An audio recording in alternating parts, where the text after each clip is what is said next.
Herkese merhaba dostlar. Hepinize şahane bir hafta sonu diliyorum. Bugün ait olmadığımız yerlerden nasıl çıkacağımızı ve ait olduğumuz yerlere nasıl gideceğimizi konuşacağız.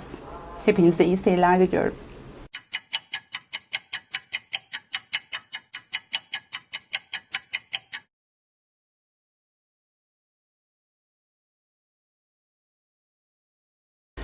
Yine şahane bir cumartesi gününde sizlerle birlikte olmanın keyfini yaşıyorum.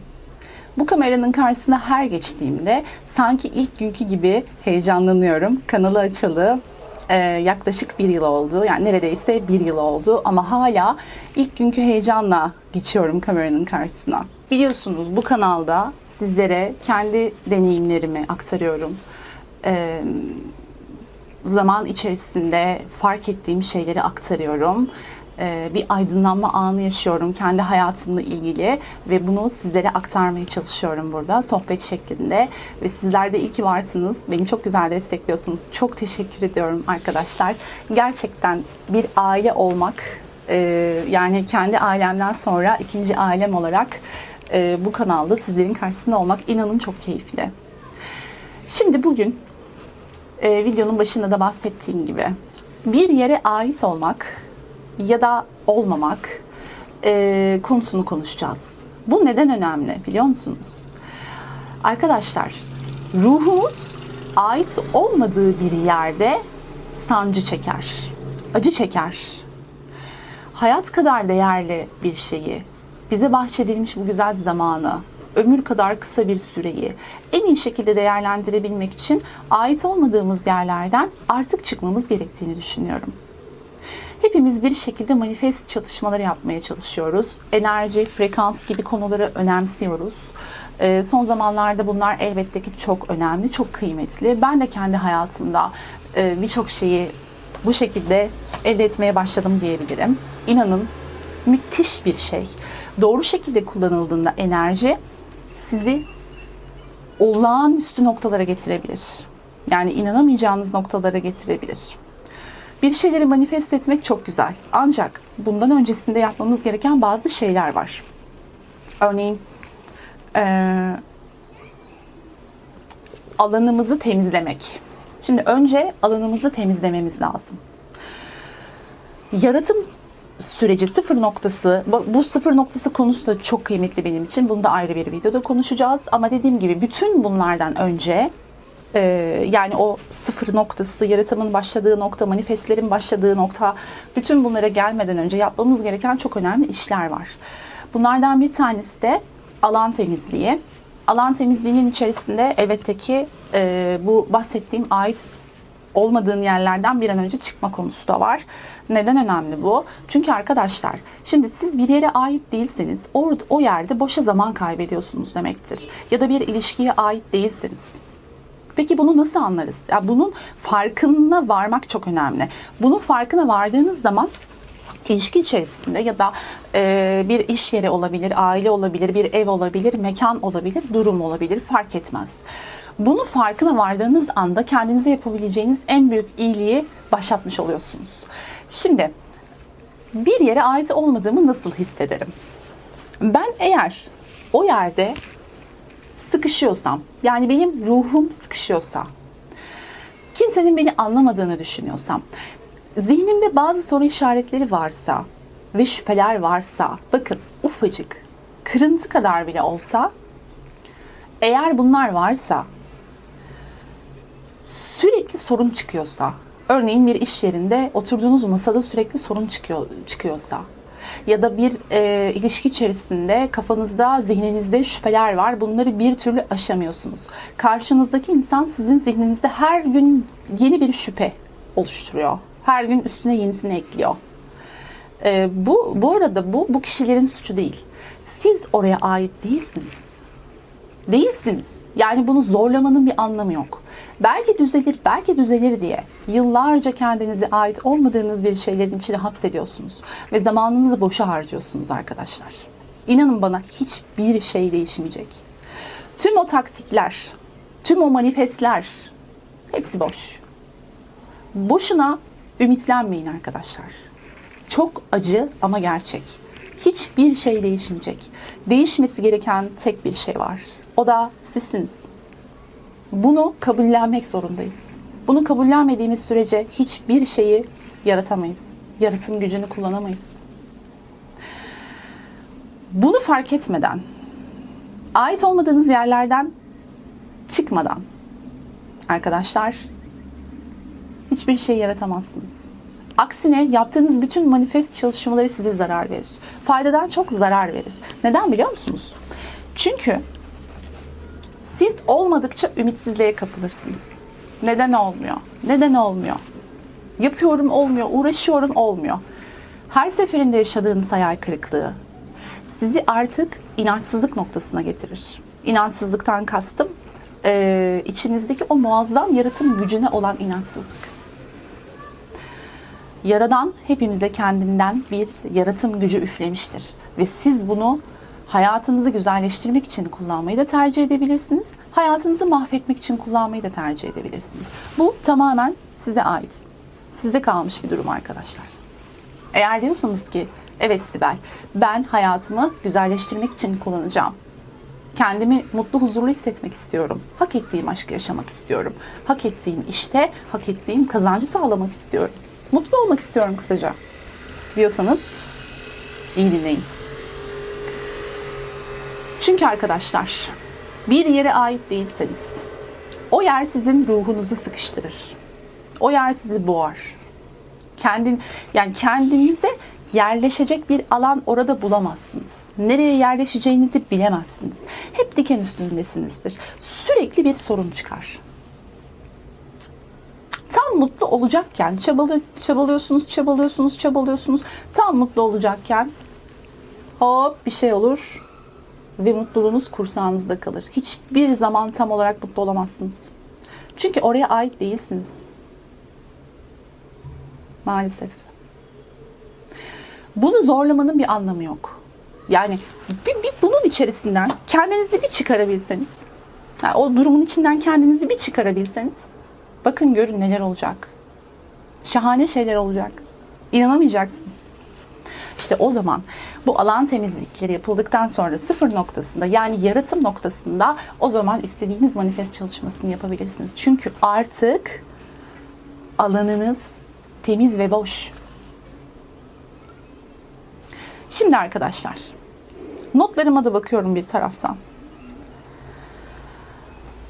Şimdi ait olduğunuz bir yer var. Hepinizin ait olduğunuz bir ilişki, ait olduğunuz bir ev, ait olduğunuz bir iş mutlaka var. Bunu bulabilmeniz için önce ait olmadığınız yerden çıkmanız gerekiyor. Zorlamayın. Kendinizi oraya ait hissetmiyorsanız zorlamayın. Önce bir sakinleşin. Bir dinleyin.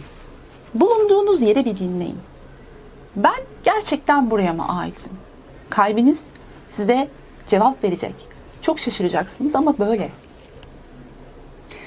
Kalbinizden bir fısıltı gelecek. O fısıltıyı bakın her zaman söylüyorum. Kalbinizden gelen fısıltıyı duyabilmeniz için kulaklarınızı dışarıya kapatmanız lazım. Çünkü o ses çok cılız bir ses. Öyle normal şartlarda duyulabilecek bir ses değil. O kadar cılız bir ses ki duymak için kulaklarınızı kapatmalısınız. Gözlerinizi de kapatmalısınız. Oraya odaklanmalısınız. Size ait olmadığınız, oraya ait olmadığınızı fısıldıyorsa tamam. Küçücük bir hissiyat bile. Tamam. Şimdi diyeceksiniz ki o kadar kolay mı? Tamam, bunu fark ettik. Bu yerden çıkmak o kadar kolay değil benim için. İçinde bulunduğum ilişkiden, şu anda mevcut işimden, ailemden, yani hiç kimse ailesiyle zaten kopmasın. Yani aileye bağları çok kıymetlidir benim için. İnanılmaz kıymetlidir. Ailenizle aranız kötüyse, anne babanızın eğer hala hayattalarsa ve kalplerini kırıyorsanız hiçbir işiniz yolunda gitmez zaten. Aile bağları önemli. Hiç kimseye kopun demiyoruz. Ancak arkadaşlar, ait olmadığınız yani bir durum varsa bu durumu değiştirebilirsiniz. Ben bu durumun içinden çıkamam. Ben bu evliliğin içinden çıkamam. Bu ilişkinin içinden çıkamam. Yıllarım var. Çok çaba sarf ettim. Çok özür diliyorum.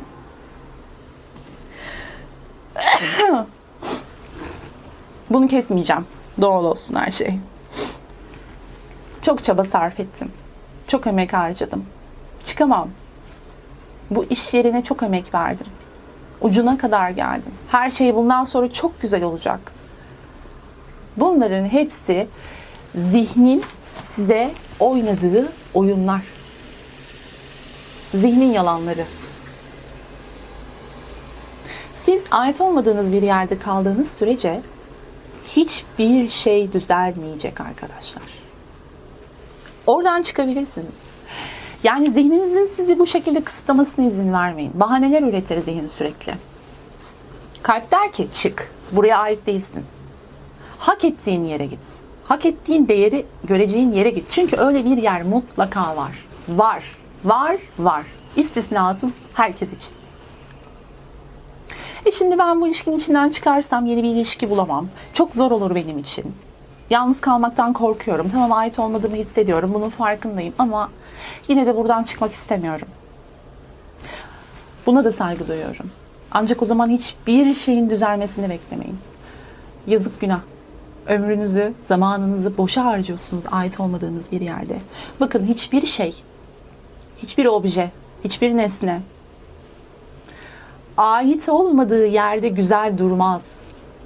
Siz nasıl ki evinizi dekore ederken bütün eşyaları olması gereken yere koyuyorsanız, kendinizi de olmanız gereken yere koyun. O yerin neresi olduğunu bulun. Şimdi sırayla gidelim. 1. Öncelikle arkadaşlar, bulunduğunuz yerde ruhunuzun sancı çekmesinden, zihninizde şüpheler olmasından, orada mutlu ve huzurlu olamamanızdan, tamam mı? Tüm bunlardan yola çıkarak oraya ait olup olmadığınızı bir fark ediyorsunuz. Tamam mı? İkinci aşama nereye ait olduğunuzu bulmak değil. Bir boşluk verin kendinize, bir es verin. Zaman tanıyın. Önce oradan bir yavaş yavaş, kırmadan, dökmeden çıkmanın bir yolunu bulun. Zihninizin ürettiği bahaneleri duymayın. Bugüne kadar zihnin size söylediği ne işinize yaradı? Sadece sizi korudu. Evet, güzel. Sizi koruması için güzel. Bir kullanılabilir, iyi bir yöntem. Ama o sadece sizi korur. Sizi mutlu etmez. Zihin çoğu zaman çözüm değil, sorun üretir. Kalbi dinleyeceğiz arkadaşlar. Tamam mı? Şimdi bakın, çok önemli bir şey daha geldi aklıma şu anda. Onu da paylaşmak istiyorum sizlerle. Arkadaşlar, siz ait olmadığınız yerde durdukça kendinize hani haksızlık ediyorsunuz ya, ait olmadığınız yerdeki kişilere de haksızlık ediyorsunuz. Yani sadece kendinizi sabote etmiyorsunuz. Onları da sabote ediyorsunuz. Hiçbir bahaneyi dinlemeyin. Bir yolunu mutlaka bulacaksınız. Tamam mı? Sonra kendinize bir fırsat veriyorsunuz, bir es veriyorsunuz hayata. Durun, sakinleşin. Şöyle bir dinleyin kendinizi. Arkadaşlar, işte bu aşamadan sonra sıfır noktasına yavaş yavaş geliyorsunuz. Bu arada ait olmadığınız şeyler yalnızca bir mekan, bir ilişki, bir iş değil. Size ait olmayanlar da buna dahil. Size ait olmayan huylar, size ait olmayan düşünceler, size ait olmayan hareketler, konuşmalar, tavırlar, kıyafetler, takılar. Size aitmiş gibi görünür. Ama değildir. Bunu ruhunuz bilir. Her şeyden bahsediyorum ben şu anda. Size ait olmayan her şeyden bahsediyorum. Bunlardan kurtulun arkadaşlar. Kurtulun ya. Özgürleşin. Kendinizden kurtulun. Benim kendimden kurtulmam ve kendimle yeniden tanışmam, inanın, çok zor bir serüvendi. çok sancılıydı. Ama şimdi bakıyorum, bütün bu yaşadıklarıma değmiş. Ben bu yaşta kendimi yeniden tanıyorum. Kendimle tanıştım. Bir tuhaf oldum ya. Böyle bugüne kadar olduğumu zannettiğim kişi bana ait değil. Ben de ona ait değilim. Hepimiz bunu yaşıyoruz. Bir tuhaf oldum ya. Böyle dedim ya, bir Sibel var ya. Sibel diye biri var. Onun gözlerine aynada derin derin bakıyorum. Saçlarına bakıyorum. Duruşuna bakıyorum. Ne kadar mükemmel bir insan olduğuna bakıyorum. Bunu lütfen egoyla ya da kibirle karıştırmayın. Bu çok farklı bir şey. Ondan özür diliyorum her gün. Affet beni diyorum. Seni ben fark edemedim. Senin sesini hiç duyamadım. Seni göremedim. Çünkü ego buna izin vermiyor. Maalesef. Bakın, açık yüreklilikle her şeyi söylüyorum. Anlatıyorum size burada. Hiçbir şeyi saklamıyorum. Ondan özür diledim defalarca. Ona hak ettiği değeri vereceğimi, ona ait olduğu yerlerde olma sözü verdim. Bunu hak ettiğini biliyorum çünkü. Ait olmadığınız yere teşekkür edip, oranın hediyelerini kabul edip, bugüne kadar size verdiği hediyeleri, yani kattıklarını kabul edip, oraya teşekkür edip, oradan çıktığınız andan itibaren ait olduğunuz yer sizi çağıracak. Gel diyecek. Bu taraftayım. Sesime doğru gel. Ve siz ait olduğunuz yerin kapısından, bunu metaforik olarak konuşuyorum, her şey olabilir. Ait olduğunuz yerin daha kapısından girmeden oraya ait olduğunuzu bileceksiniz. Orada huzur var. Orada başarı var, mutluluk var, çocukluğunuz var. Orada çocukluğunuz yatıyor. Bakın, kaybettiğiniz, tamam mı? Bu arada bu kolyeyi ben yaptım arkadaşlar.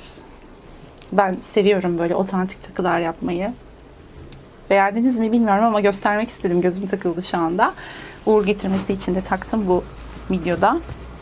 Evet, devam ediyorum. Ait olduğunuz yerde çocukluğunuz var. Neşeniz var. Sevinciniz var. Huzurunuz var. Mutluluğunuz var. Siz varsınız. Tamamen siz. Yargısız, infazsız, sorgusuz, sualsiz siz. Özünüzle, tüm otantik kişiliğinizde siz varsınız. Orayı bulun. Bulun orayı. Çok zor bir şey değil. Dediğim gibi, önce ait olmadığınız yerden çıkmanız lazım. Bunun herkesin kendi kişisel hayatlarıyla ilgili nasıl olacağı. Yani herkesin kendi süreci. Zor olacak, kolay olmayacak ama az önce verdiğim örnekte olduğu gibi kendinizle tanışacaksınız. Birçok insan, bakın çok ilginç bir şey söyleyeceğim. Birçok insan gerçek göz rengini bilmiyor. Gözlerinize hiç dikkatli baktınız mı? Aynada. Dikkatle incelediniz mi gözlerinizi hiç? Hayır. Çünkü çoğumuz bunu yapmadık. Neden? Çünkü kendimizden kaçıyoruz. Kendi gözümüzün içine bakamıyoruz. Hani böyle bir suç işlediğinizde ya da kendinizi suçlu hissettiğinizde birinin gözlerine bakamazsınız ya. Aynı o şekilde kendi gözlerimizin içine bakamıyoruz aynada. Ya içgüdüsel olarak bir suçluluk duygusu var çünkü. Neden? Çünkü kendimizi ait olmadığımız yerlerde ve kişilerde boşu boşuna heba ediyoruz. Ve gerçek kişiliğimiz, otantik kişiliğimiz, yüksek benliğimiz bize diyor ki bunu artık yapma. Bak, ben affedeceğim. Her an vazgeçebilirsin. Her an buradan dönebilirsin. Her an bana gerçek, hak ettiğim değeri gördüğüm o hediyeyi verebilirsin. O ait olduğun yeri bulabilirsin. Her an.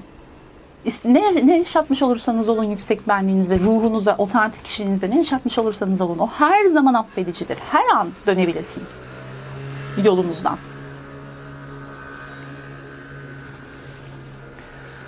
Sizi affeder, sizi kucaklar, size doğru yolu gösterir. Bırakın ondan bundan akıl almayı artık. Ya içinizde hazine var. Kalbiniz, yüksek benliğiniz, ruhunuz size yol göstermek için can atan bir ruhunuz var. Bırakın onu, serbest bırakın. Kendinizi serbest bırakın. Özgürleşin kendinizden. Gerçek kişiliğinizle tanışın. Özendiğiniz, taklit ettiğiniz, yerinde olmak istediğiniz herkesin, bakın bugüne kadar çocukluğunuzdan itibaren kim varsa yerinde olmak istediğiniz, özendiğiniz, böyle imrendiğiniz, takip ettiğiniz kim varsa hepsinin toplamından bile daha güçlü bir siz var. Buna artık uyanın. Uyanın. Fark edin. Sahip çıkın. Parlatın. İşleyin. İyisiyle kötüsüyle, doğrusuyla yanlışıyla, neyse. İnanılmaz muazzam bir potansiyel bu ya. İçinizde yatıyor, burada yatıyor. Uyuyor. Uyuyor ya. Uyandırın. Aslında o uyumuyor. Sizin uyanmanızı bekliyor. O sizi ait olduğunuz yere götürecek. Ait olduğunuz aşka. Ait olduğunuz kişiye. Ait olduğunuz eve. Çünkü ait olduğunuz yeri yalnızca gerçek benliğinizle iletişim kurarak bulabilirsiniz. Ama dediğim gibi öncesinde ait olmadığınız yerlerden bir çıkmanız lazım. Ait olmadığınız hikayelerden bir çıkın. Kendi hikayenizi yazın. Kendi hikayenizi yazın. Başkalarının hikayelerinde figüran olarak oynamayın. Kendi hikayenizi yazın. Başrolü oynayın. Siz kendi hayatınızın başrolüsünüz. Çıkın o hikayelerden.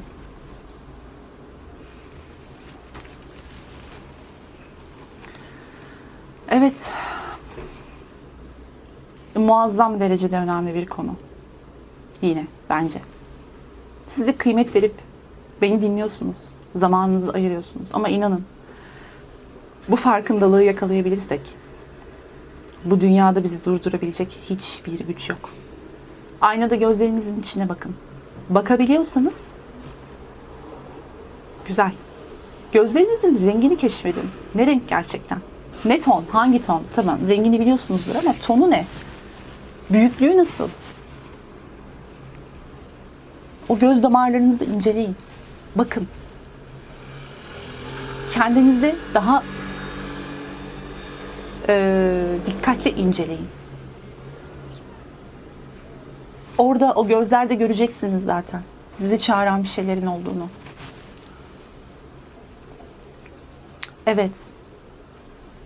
Ait olmadığınız hikayelerden çıkmak için bence harika bir gün. Bugün başlayın buna. En azından fark edin. Farkındalığını kazanın.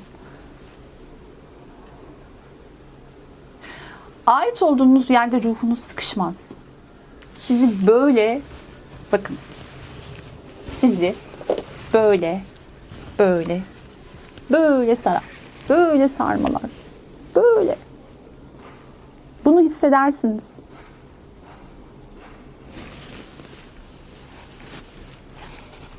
Bakın ne kadar mutlu, görüyor musunuz?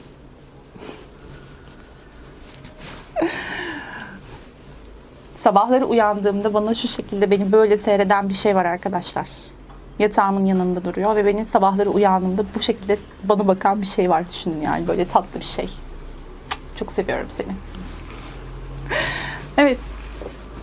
Sizi sarar, kucaklar, kabul eder, affeder. Ait olduğunuz yerler. Ait olduğunuz insanlar sizi yargılamaz. Size gerçekten siz olma fırsatını verir. Hatta sizin ne iyisiyle kötüsüyle bütün karakter özelliklerinizi kabul eder ve asla değişmenizi istemez. Size şunu der: sakın değişme. Seni böyle seviyorum. İyi huyunla, kötü huyunla. İşte ait olduğunuz yer burası. Nefes aldığınız yer. Kendinizi değerli hissettiğiniz yer. Hiçbir zorlama olmadan. Hiçbir taktik yok. Her şey çok doğal akışında. Zorlama yok. Uğraşmak yok. Tek yapmanız gereken şey kendiniz olmanız. Ait olduğunuz yerde. Ama ait olmadığınız yerde.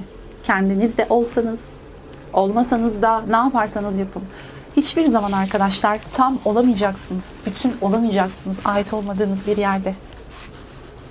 Neden kendinize bunu yapıyorsunuz? Ne gerek var? Bahçenizde çiçek açması gereken yerde istediğiniz çiçeği dikebilirsiniz, ekebilirsiniz. Bu sizin bahçeniz. Neden kendi bahçenize bir başkasının gelip bir şeyler, yabani otlar dikmesine izin veriyorsunuz mesela?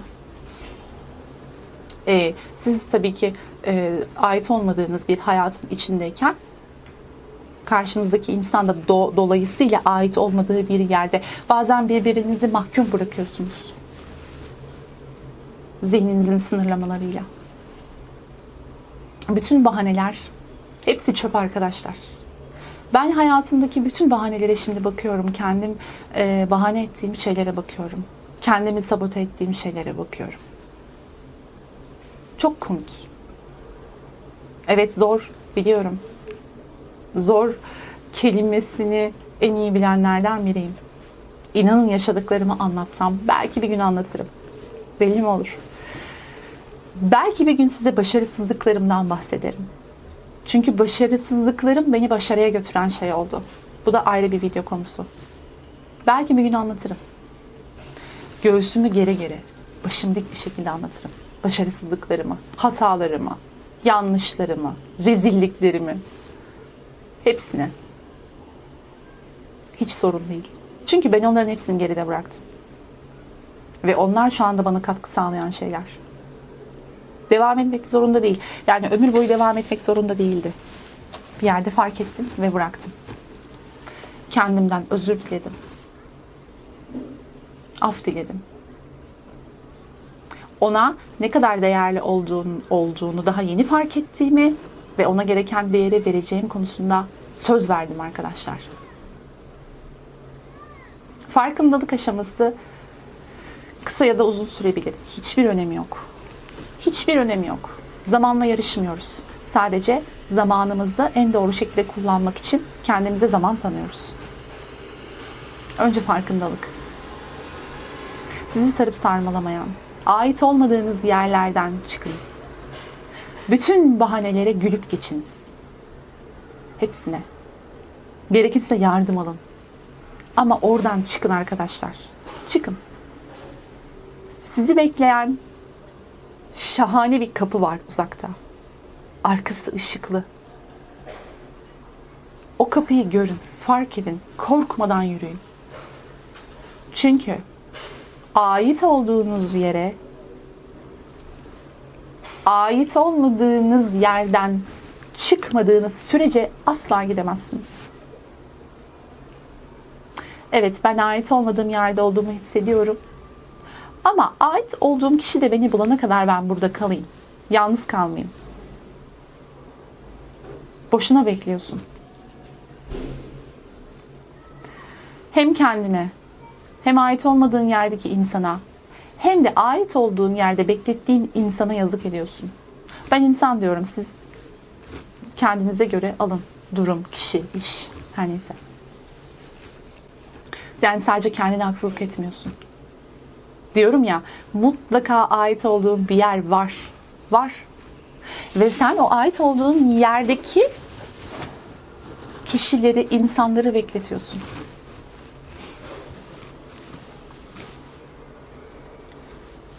Ruhunuzun huzur bulmasının başka bir yolu yok.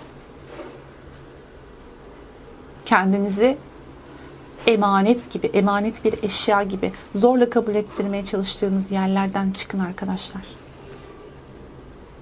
Korkmayın. Bütün korkular illüzyon. Hepsi birer illüzyon. Şey gibi düşünün bunu. Projeksiyon gibi düşünün.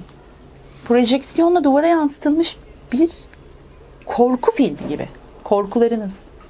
Ama elinizi kapattığınız anda projeksiyonun o deliğine, duvarda bomboş bir görüntü. Üzerine gittiğiniz anda tam yakalayacakken yok olan bir kabus. İnanın, onların birer illüzyon olduğunu gördüğünüzde gülme krizlerine gireceksiniz. Ben bundan mı korktum ya diyeceksiniz. Bunu mu yapamadım diyeceksiniz. Sinirleriniz bozulacak. Gülme krizine gireceksiniz. Çünkü bana öyle olmuştu. Tuhafıma gitmişti yani. Bu kadar senemi bu korkuyla nasıl geçirdim ben ya? Demiştim kendi kendime. Gülerek ama. Hiçbir şeyden korkmuyor muyum? Tabii ki korkuyorum. Korkularım hala var. Ama olması gerektiği gibi. Olması gerektiği kadar.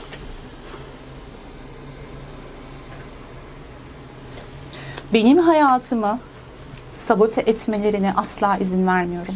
Vermeyeceğim de.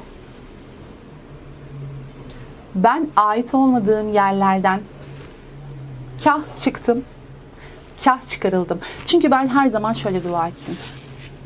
Allah'ım ne olursun beni gerçekten ait olduğum yere ve insanlara nasip et. Dolayısıyla benim farkında olup çıktığım yerler var. Farkında olmadığım, zorla inatla tutunduğum yerler de vardı ve Yüce Yaradanım bütün dualarımı kabul etti ve beni oralardan söküp çıkardı. Söküp çıkardı. Böyle. Arkadaşlar, inanın bana değmez. İnanın bana orası size hiçbir şey katmayacak. Hiçbir şey düzelmeyecek. Çok üzgünüm. Keşke düzelse. Öyle taktikle, tuktikle, oyunla, dümenle olmaz bu işler. Boşa zaman kaybediyorsunuz. Çıkın. Başkalarının hikayelerinden çıkın. Kendi hikayenizi yazın. Kendi hikayenizin başrolü olun. Uyanın. Uyanın artık. Hepinize ait olduğunuz yerleri bulmanızı ümit ediyorum. Elbette ki hepiniz bulacaksınız. Buna hiç şüphem yok. Bir gün mutlaka, ama bu kimi zaman kimisi için uzun sürecek, sancılı olacak. Kimisi için çok kısa sürecek, farkındalıkla ilgili bir şey. Ve umuyorum ki, diliyorum ki hepiniz en kısa sürede kolaylıkla ait olduğunuz, olmadığınız yerlerden çıkıp ait olduğunuz yerlerde bulursunuz kendinizi. Tıpkı üzerinize oturmayan bir elbise gibi. Kulağınızı doldurmayan bir şarkı gibi. Size ait olmayan bir parfüm kokusu gibi. İçinize sinmeyen, gönlünüze yatmayan bir his gibi. Ait olmadığınız yere teşekkür edin. Çıkın. Ve cennet bahçesi, dünyada cenneti yaşamak. Ölmeden cennete yaşamak. Ait olduğun yerde tamamen kendini alabilmektir. Sizleri çok seviyorum. Kendinize çok iyi bakın. En güzel dileklerim sizlerle. Hoşça kalın ve tabii ki aşkla kalın.